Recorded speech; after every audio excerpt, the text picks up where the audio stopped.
Story that works on the stage rarely works in the boardroom. Welcome to Thank God It's a Story Saturday, a weekly video series where I share stories with you that you can use to make your messages connect. Today's story is from Talk Like TED by Kamane Gallo, and the story is of Brian Stevenson, the speaker who earned the longest standing ovation in TED history, at least till the time when this book was written.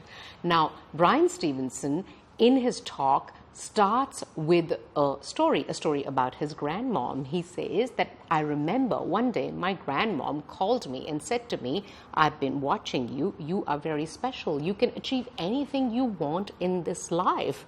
Now, I want you to make me 3 promises. The promise number 1, you would always look after your mama, your mother. She's my little girl and I want you to look after her.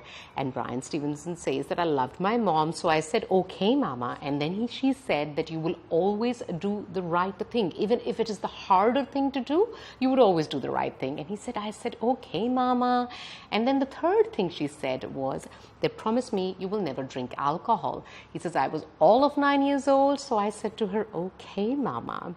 Now, he says that a few days after I heard her say this, which had left a huge impression on me, my 2 siblings and I were playing, and my brother wanted me to take a sip of beer, and I thought about the promise that I had made to my grandmom, and I was hesitating. So my brother said to me, are you still hanging on to that thing that mama told you?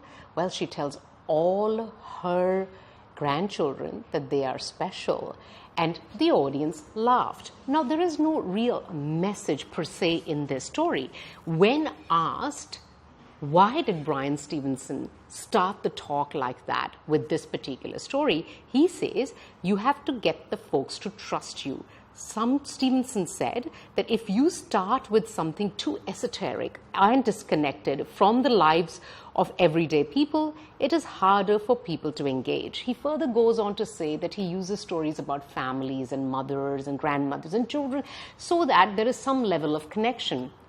Now, this is a great move. 65% of Brian Stevenson's talk is filled with stories.